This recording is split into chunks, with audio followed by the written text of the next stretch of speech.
I think Roger, was, but he's not here. Hope I didn't- Talk to Roger. Gwen, did you talk to Roger? I didn't talk to him. He emailed and said that he was going to attend. Okay. All right. Well, we might as well get started. Hopefully he does attend there. Welcome everyone to the our September Tug Hill Commission monthly commission meeting. Commission members, in your packets or in your emails from Katie, you received a proposed agenda for today and also a minutes of our last monthly commission meeting. And with that, hopefully everyone had an opportunity to review both. Do I have a motion to accept the proposed agenda for today's meeting? I move. Mike moves, Tom seconds. Mike and Tom. Okay, all in favor? Aye. It sounds like it was approved. Okay, also, I hope everyone had an opportunity to review the our meeting minutes of the last month's commission meeting. If there's any questions or comments about that, can I have a motion to accept the minutes as presented? I move to accept, Leona. Thanks, Leona. Second? Do I have a second? Mike seconds. Okay. All those in favor? Aye. It sounds like none opposed. Good.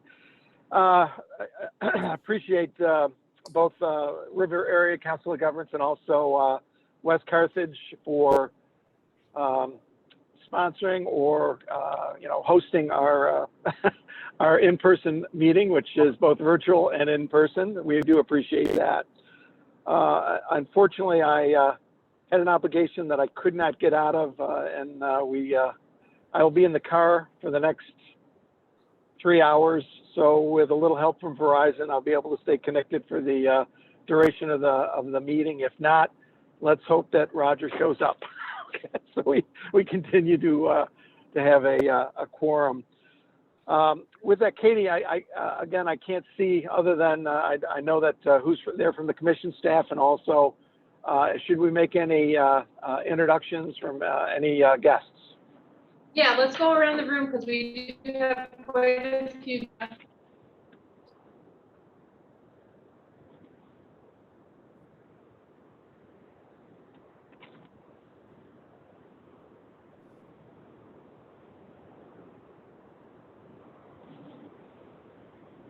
Can you still hear me?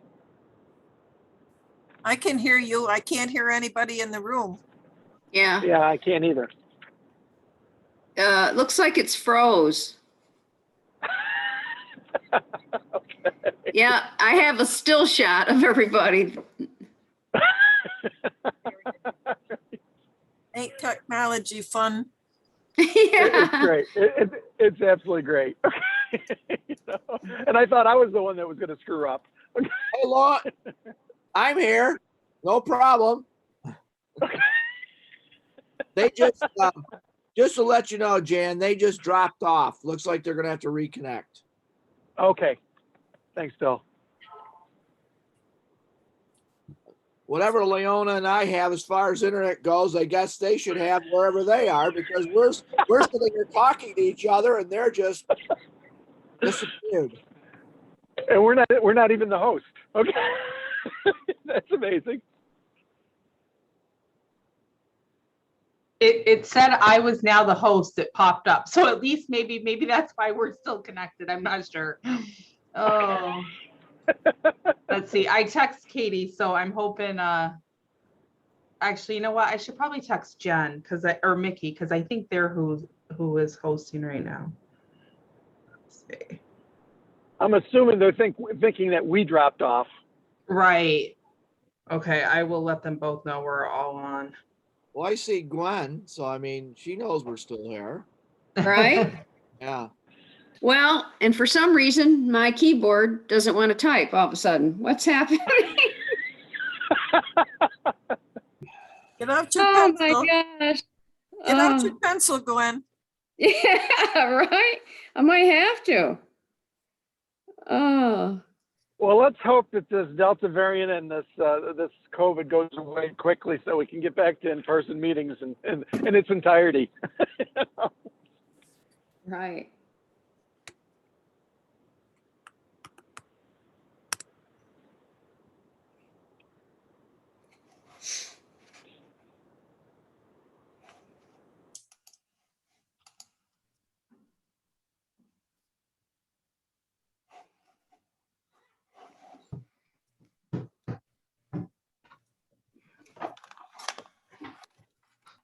Oh, it might be coming back online.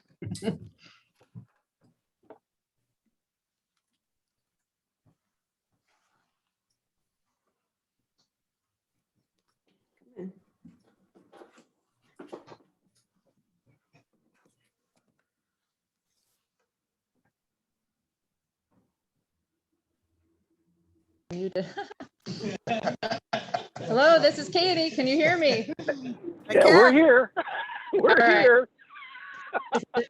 Having technical difficulties on our end with the internet. So I think we pretty much finished the introductions in the room, Jan. So if you want to just move to the people online. Yeah, why don't we do this?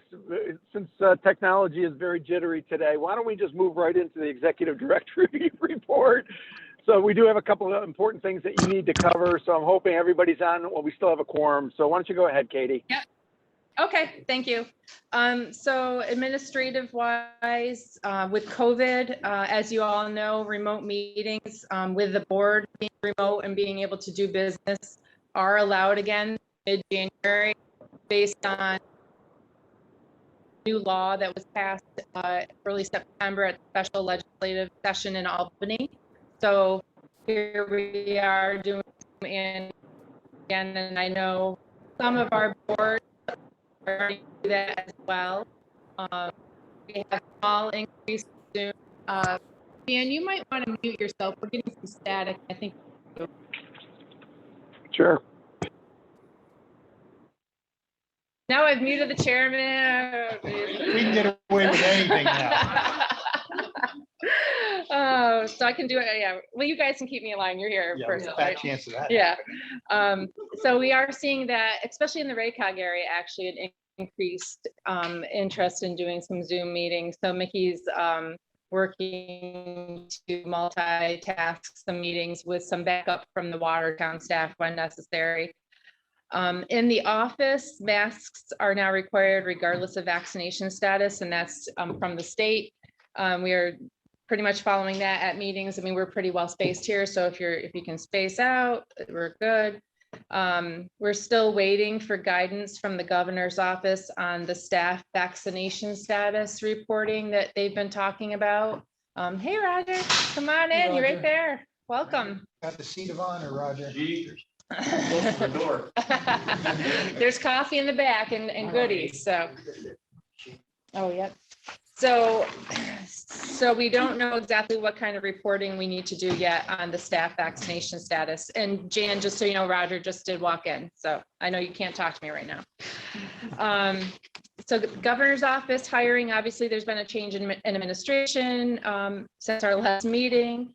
I did send a letter to the new governor and got a nice reply back from a deputy chief of staff down there, thanking me for reaching out. I did offer to host the governor and or her staff in the region if they would ever like to get a tour.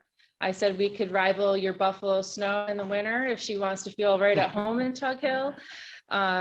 So that was very nice. Our contact in the governor's office, who is Barb Rice and has been for several years, I talked to her last week, and she is staying on staff.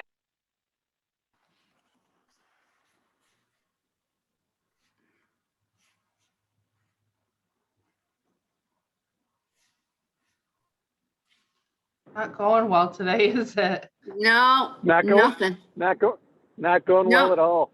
And maybe you could text them. Maybe you can text them just to call in on the on a hard line on phone. We're back on. We're back on, guys. We're back okay. on, guys. Can you hear me? Yes. We can hear you. So governor's office, yep, governor's office stuff is good. And I did get the green light on Friday to go ahead with 3 hires. We have been pushing that for a while, so yay. We, at the end of the week, our project center, which was left vacant by Gene Waterbury's retirement, and 2 grade 14s entry level vacancies that we've had for years and years. So that's going to be really good news. Barb has committed to shepherding the budget approval documents that we have to do every time. So we can do that all within our budget appropriation. So that's a really good thing. You saw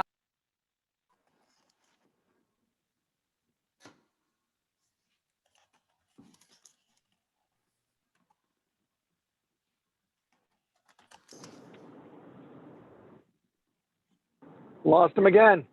Yep, it's hit or miss. Making it Yes. difficult to take minutes, right, Gwen? Either it's cutting out or it Yeah. goes out completely. That's the minutes this time. All in favor? I'll second that. Oh, Hey guys, when you come back on board, we can hear all your conversation. We're back again. Is there any way, was that? Katie, you can call in on a phone? I am on my phone with Zoom. I don't know why I keep dropping. Honestly, I've got a couple bars, so Oh, okay. okay. Seems like it's positive. Yeah, so maybe we just leave that Probably off. our building. Oh, it could be the building Probably our too. building. Yeah. Meeting wise, we have 37 RSVPs as of Friday. Expect our attendance may be a little bit lower than normal because of COVID, but we are going to be giving out our community recognition awards for the first time. We may have the Venerable Folks exhibit there, and the fiddlers will be playing. So, and we will not be offering a remote option for the annual meeting. So once you get there, you'll be able to participate fully and enjoy the music. And we'll be at Tailwater. We've been there before. They also do not have great internet, at least the last time we were there. So we would not want to try to do a remote meeting anyway. The regional map, so in the commissioner's packets, if you're here in person, you have a copy of our brand spanking new regional map that we worked on during COVID. We had a committee and Elena did the layout and the mapping, and it looks really great. And now we finally got it printed. There was limitations on printing during COVID, and that also was lifted. So a new map that we will release at the October annual meeting. And then start passing out at our municipal meetings in November. So take a look at that. It's got a lot of really nice pictures. The map is quite an update from the last time we did this. It has a different base map showing some forest density. It also, we had a lot of state land changes from the last time we've done this map. So those are all reflected here. We had a lot of villages that no longer exist that were on our old map. Remember, we had four village dissolutions in a pretty short span of time, and those were all showing, so those don't show anymore. And it gives all the information about the commission, the region, and that kind of thing. So this is a really important piece for us. We go down to Albany when we want to say what the Tug Hill Commission is, what the Tug Hill region is. This is the main thing I hand out. So it's really nice to have that be up to date. Katie, Yes. did you send one of them to Channel 7 so Carthage and my guys get the weather report?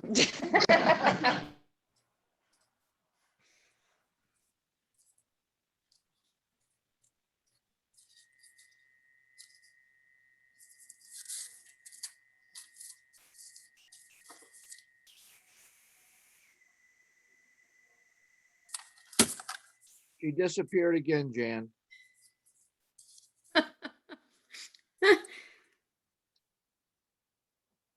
Yes, they did.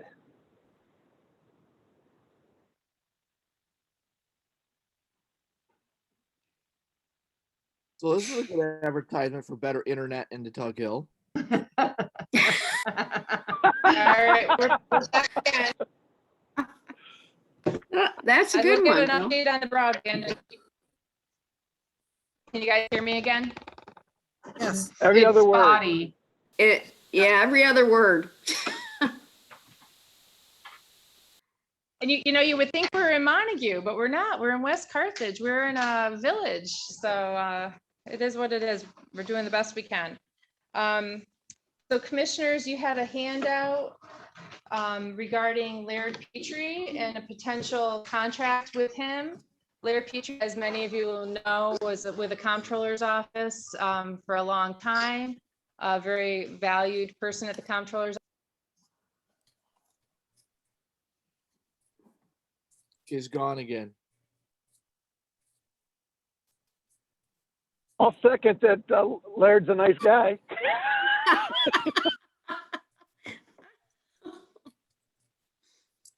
To keep himself active and involved, and he has talked to me about doing a contract with the commission to provide budgeting and accounting technical assistance to our municipalities, the ones belonging to a council of government.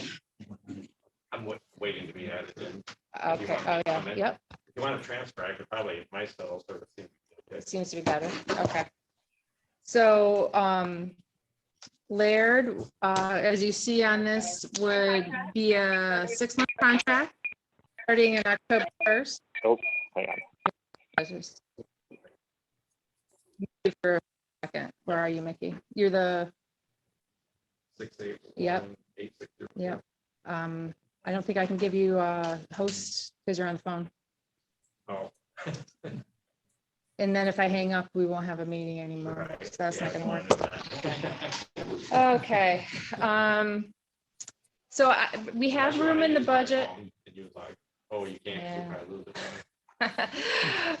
We have money in the budget for this, so I'm not worried about that. I actually think we're going to have money left over in the budget if we aren't spending it because of the lag in hiring.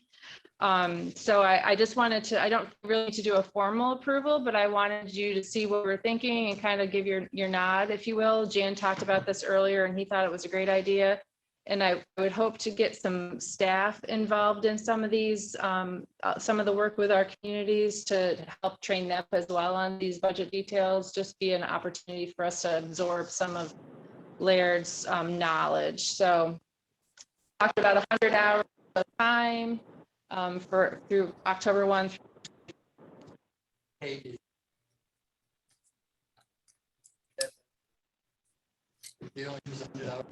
So it would be up to that. We would base it on hourly. So he'd invoice us like for how many hours we do any given month.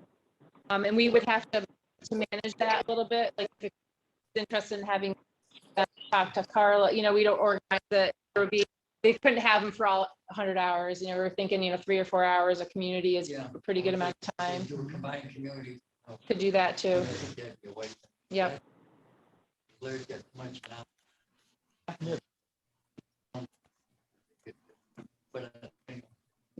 My opinion is very reasonable. Oh, yeah. Yeah. Good. Yeah. Okay, great. And Janet said he was good with it too. So we'll move forward with that. The other person I've been having some conversations I think it's a great with idea. is Katie, can you hear me? Yep. Yes, I can hear you, Jan.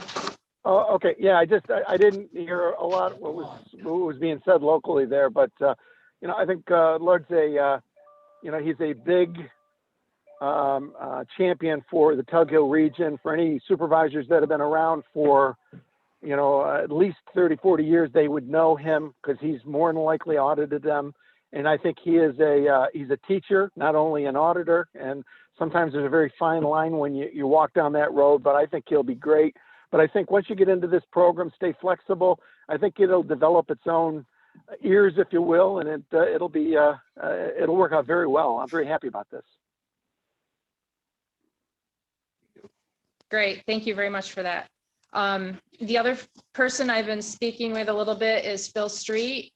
Come January, he will be past his 2-year cooling off period, if you will, with us. It'll be 2 years since his retirement in January, and asked him if he'd be interested in doing any contract work for us, because right now we are a little jammed up, frankly, on planning work.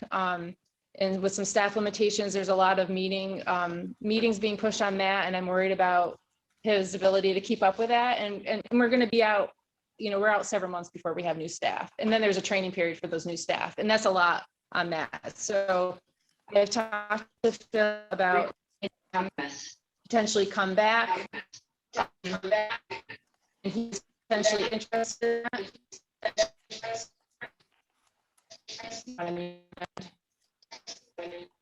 Yeah, this one says a community. Just a minute. Can we still call him Dr. Phil?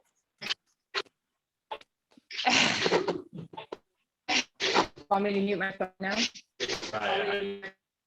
One second.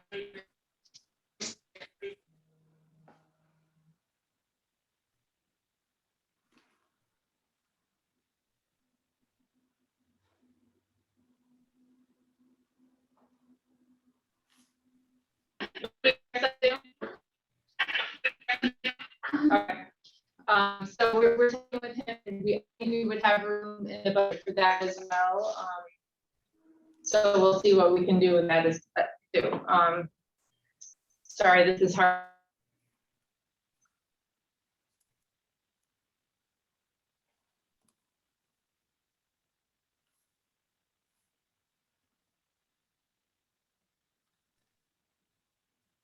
Katie, we lost you again.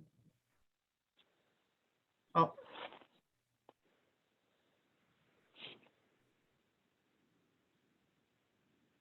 Katie, we cannot hear you anymore, but I'm just curious, is there any issues with converting payroll dollars, budgeted payroll dollars to consultant dollars, if you can hear us? No, we've done it before. I'm not even sure to the point, because we had about 17,000 unallocated in the budget this year. So if necessary, I would just allocate that NPS first, and then look at PS if we got to that. Perfect. Can you hear me? Yeah, that could be the first. That could be the first question for our new auditing consultant. Yeah, we could have Lear help us too, right? So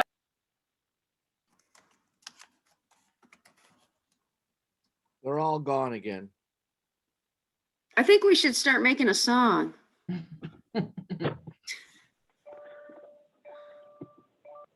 Well, this is kind of interesting, though. You can hear every other word, so sometimes you can interpret things differently than what's actually being said.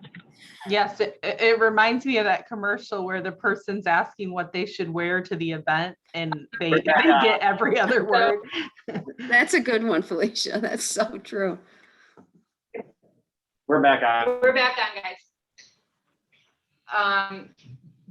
I'll just keep going faster then. Ethics. So the commissioners emails that they're overdue on their ethics training, which I lost track of. That was due in August. So I have talked to Jacob, and we'll do that at the board meeting.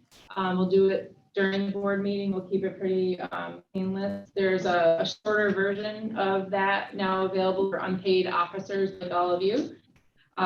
So, and if it's like this, you'll only hear every other word. That would probably not be a good thing, but As long as you sign it, you already. I hear nothing. yeah. None of us have any of this anyway, so. So regional projects, CTHC's annual meeting is September 30th at the Hideaway, and NOCOG's annual meeting is October 28th at Gun Coastal. If any commissioners or staff are interested, let me know and we'll sign you up.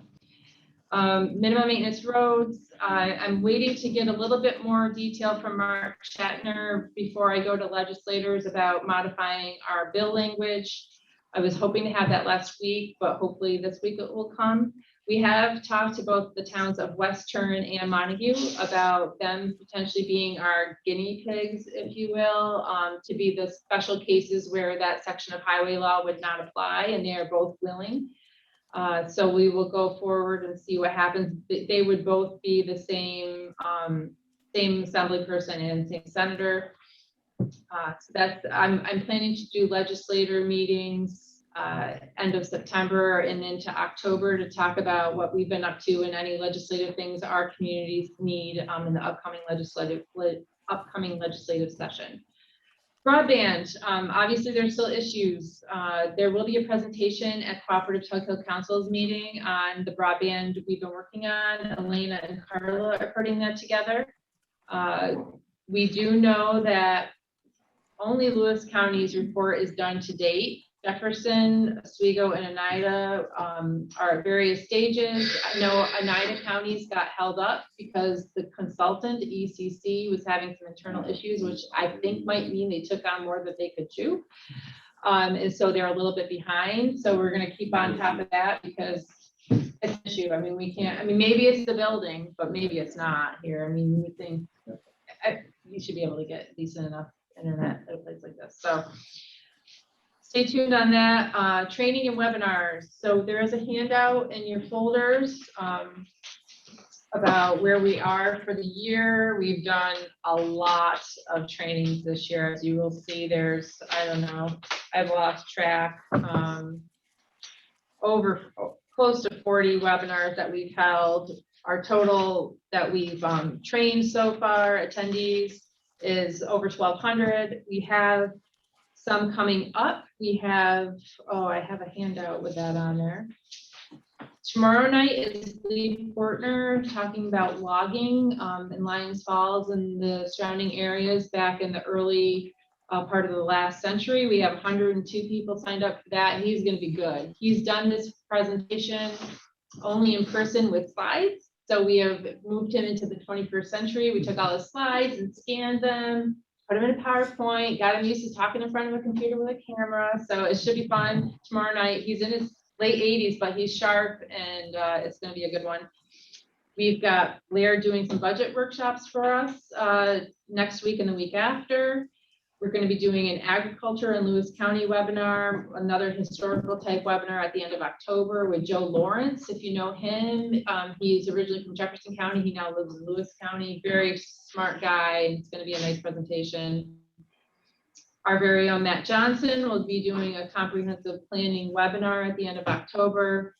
And we haven't let go of those constables. They're going to do 2 for us this fall as well, and a constable, the suffragette. So a new twist on the Constable family, and then William Constable Sr., the purchaser, who bought the land to begin with. So some more really interesting webinars coming up to round out 2021. LGC, we continue to investigate our options for the local government conference for 2022.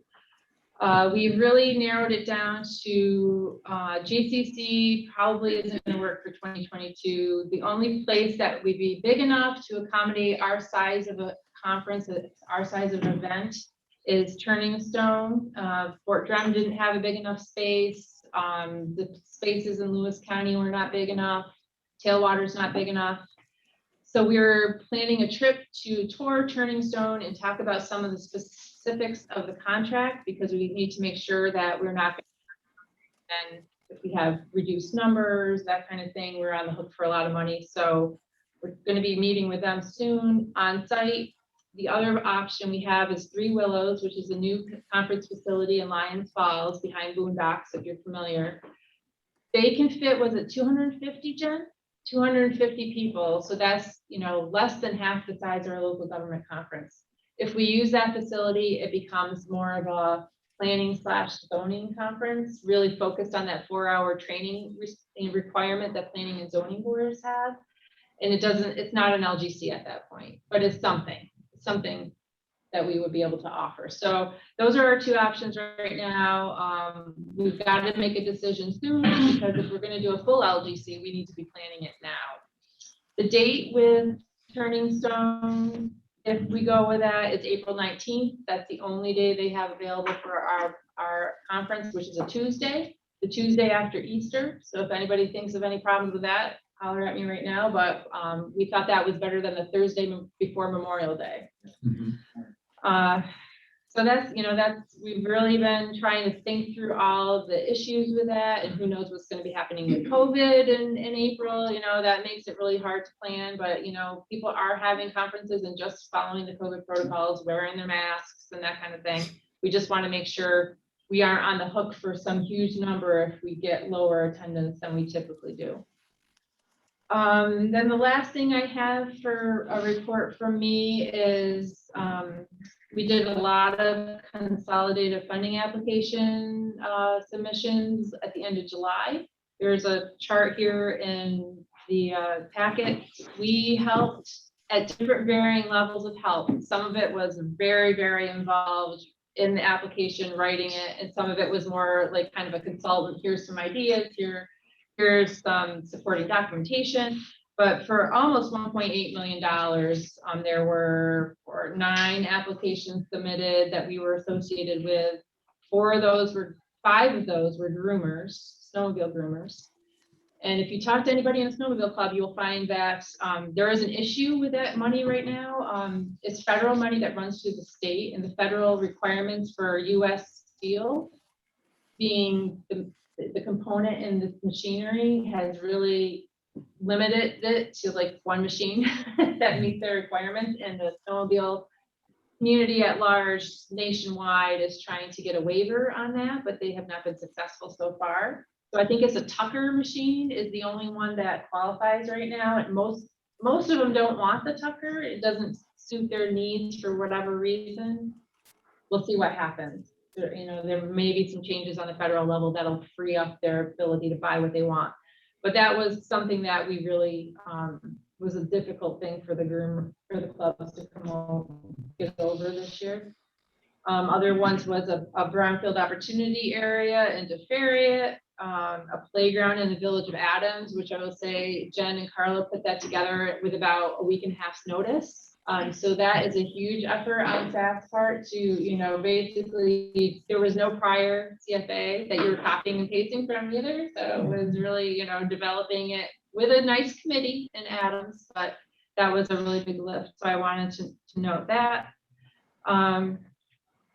Anyway, so that's what I got there. We also are having East Branch of Fish Creek Working Group meeting on October 21st at Snow Ridge, not the Alpine. The Alpine is closed. Another, I think, somewhat of a casualty of COVID. I'm not sure exactly what the story is there.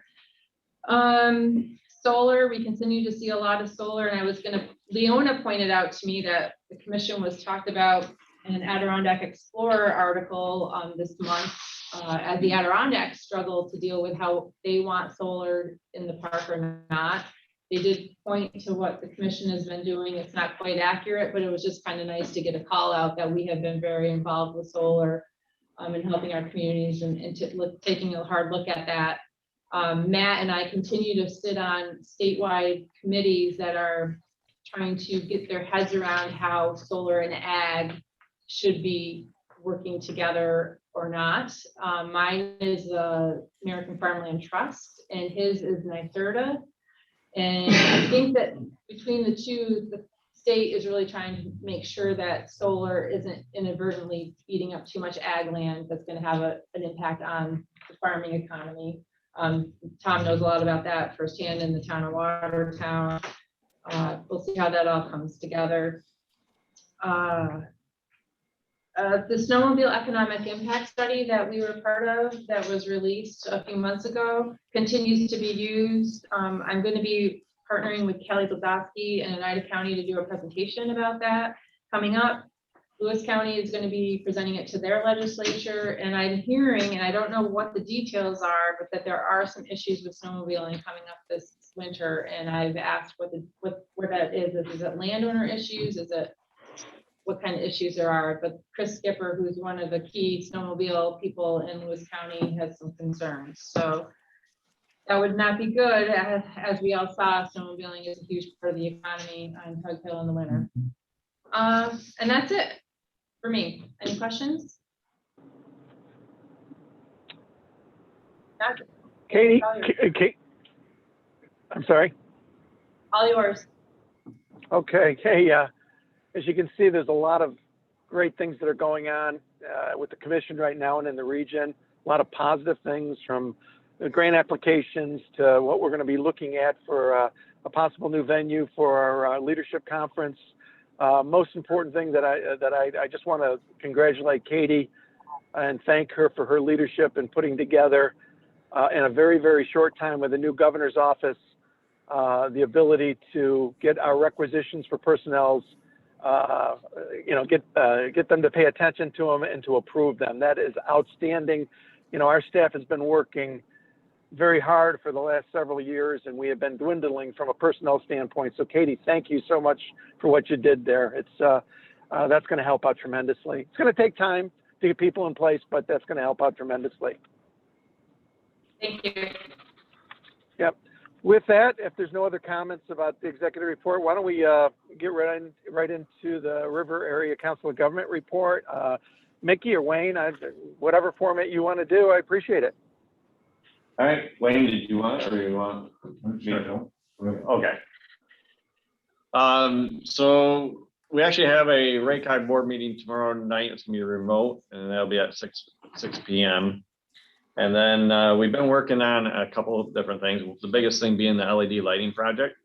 That is hopefully, actually Carthage is the first one I think in line, and you don't have they scheduled your construction yet? You're closing on the September 22nd, but then construction is supposed to follow shortly after. And then and all the other communities I think will be following suit that were part of that group shortly after that. And the goal was to try to get this all done before the end of December for as many communities as we can, because they all have the opportunity to get some shared service funding through the county. So we're basically in that last push right now to try to get this all done and try to get this project completed by the end of December, so these communities can get access to those funds. So that's probably been the biggest thing going on right now. And then the other thing that's been picking up some steam has been related to the Black River, well, what we're calling, I guess, the Friends of the Black River group, and Carla's been facilitating those meetings.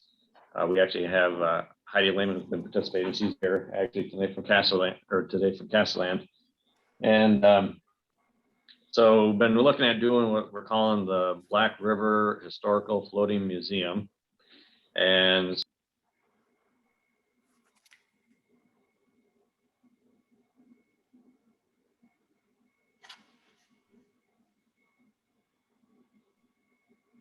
We lost him. Yep, he's gone. He gone.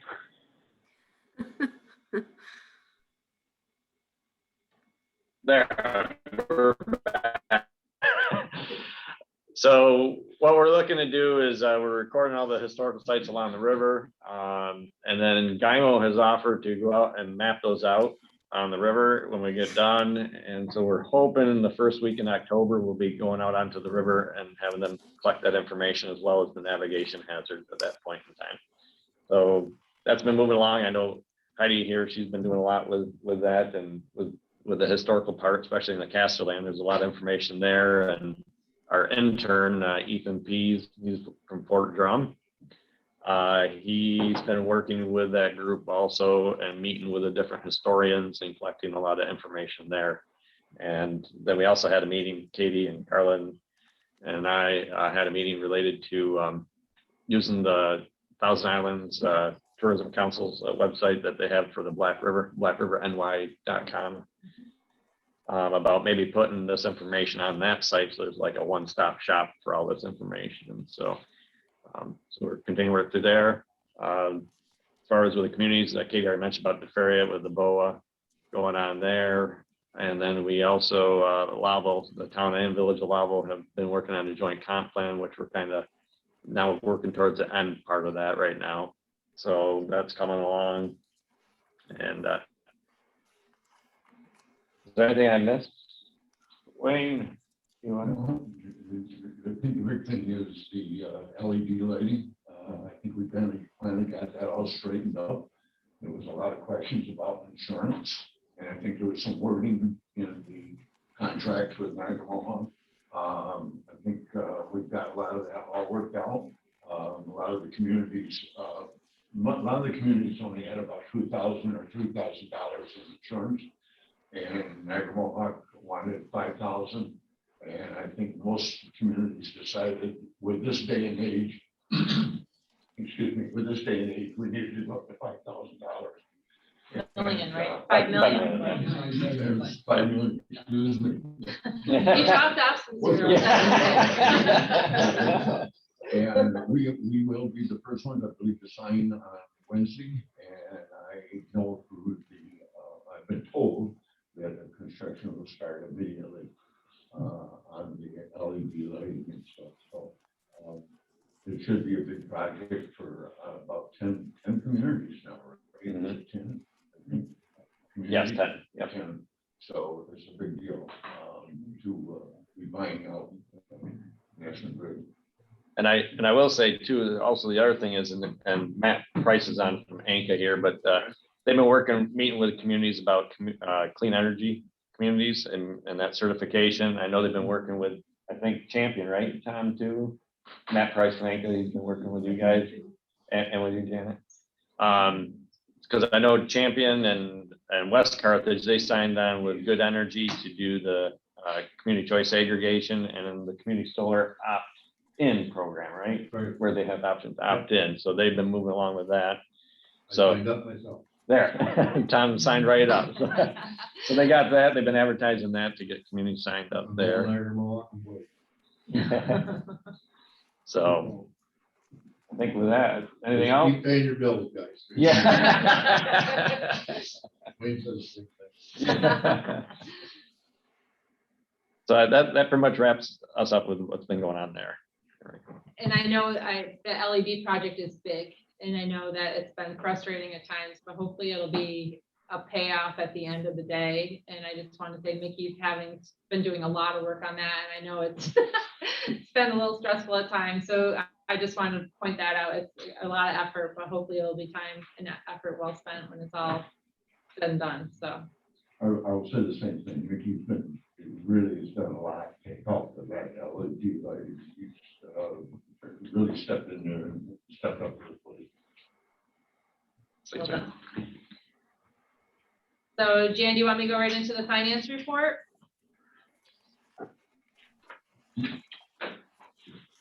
Oh, Jan's not on it yet. Okay.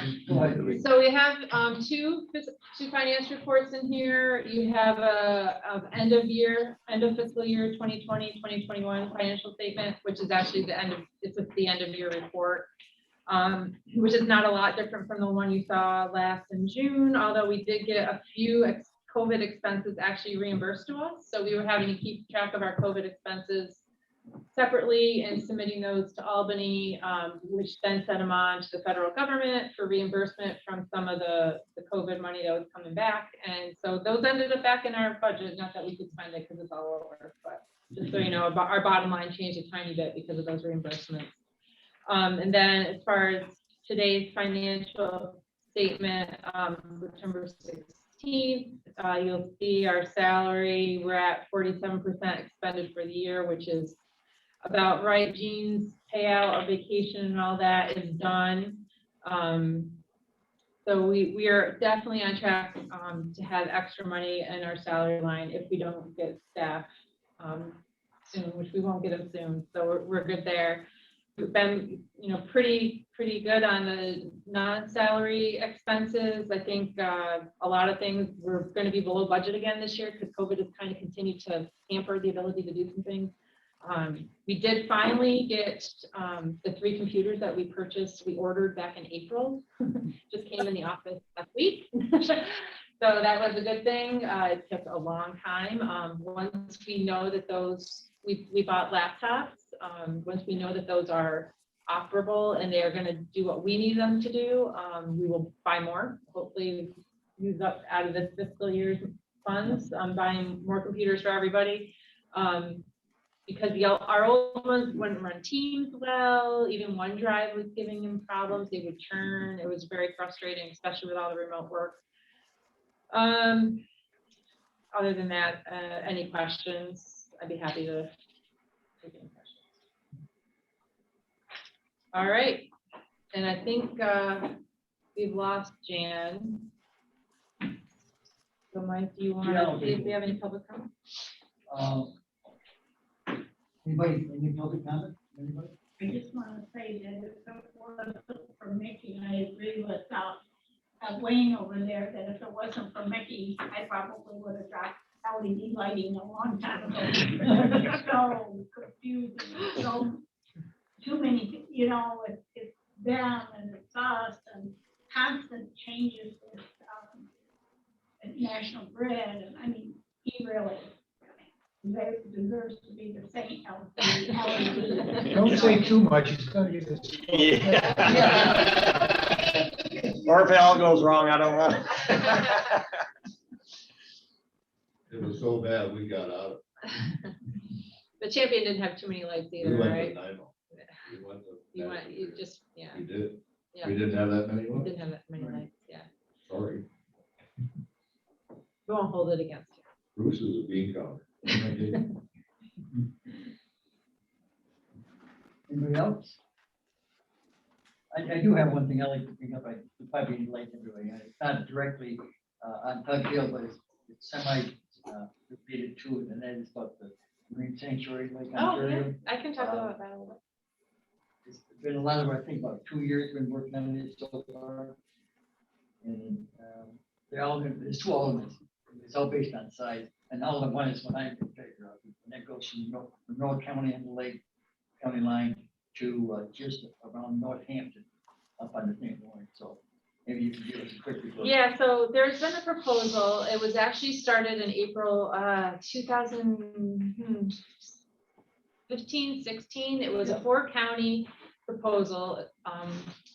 Wayne, Oswego, Hugo, and Jefferson counties all combined, and the city of Oswego, and submitted paperwork to the NOAA, National Ocean and Atmospheric Administration. You think of them, you think of National Weather Service, you know, they have all kinds of arms, but they have this National Marine Sanctuary Office. And the 4 counties wanted to be considered as a National Marine Sanctuary, the eastern end of Lake Ontario. And that's been going through their process federally. And now it's to the point where there's draft rules, or not draft rules, draft environmental impact statement, draft management plan out for public comment. And they are looking at expanding the proposed boundary was just in eastern Lake Ontario. And then there's a second boundary that goes partway up the St. Lawrence River. Not a lot, the St. Lawrence, but up a little bit.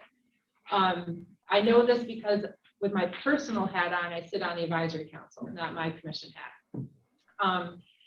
And so that is, in my opinion, my personal opinion, I think that's a huge opportunity for this area. There are 15 other national marine sanctuaries around the country. There are 2 on the Great Lakes. The one that's been around the longest is Thunder Bay up in Michigan, and they've been around for 20 years. They have seen significant increases in tourism. It's all about, for Lake Ontario, it's all about the shipwrecks. There are lots of shipwrecks in the lake and in the river. Divers come to see it, but you know, the average person, you and me that doesn't dive, you don't really know a lot about it. And I've learned a ton about what exists out in the lake. And people will come and visit. I mean, it's a big deal. They built a huge visitor center in Thunder Bay. It's made a huge difference for the city of Alpena, where it's located. And so I think there's a lot of opportunity for the 4 counties to experience a similar type of benefit if that is located here. With my Tug Hill hat back on, I think bringing people to the area is only going to benefit you in the broader places. I mean, if people are coming here to see that, they're going to go and they're going to make it a week-long trip, you know, and they're going to go recreate on, you know, on Tug Hill, or they're going to go down to the Finger Lakes Winery or the winery trail up in this area. I think it's just got some benefits and it'll be spin-off. So that's what Mike's talking about. What it is basically is to kind of protect the shipwrecks. So locate them, and so people can go and view them and know what it is, but also to protect so it's not being destroyed. I think the ultimate one, I think is known. I think there's 20 in St. Lawrence River. There's 42 known in Lake Ontario. There's another possible 20 in the lake, and also one plane wreck. There's possible 2 others, and one of the shipwrecks is right off the coast, right off the port of Oswego. Another one up just outside the last part of the county of Oswego, which is Sandy Pond, the couple up there, but it's really interesting, and I think it's, they just want to protect it. I think it would be a great economic boom to the whole area, not only Surrey County, right? But also up here too. We bring people up in the area, so it's kind of exciting. Thank you, Katie, for serving on the ad hoc committee. With all the things you're doing now and being excited doing that, I think it's very good. So So I fun. thought it was something important for the area. So thank you. So should we adjourn? Any more comments? It's 11 o'clock. We're gonna be eating early for lunch. Motion to adjourn. Thank you both for coming. Sorry about the technical difficulties. Bye, guys.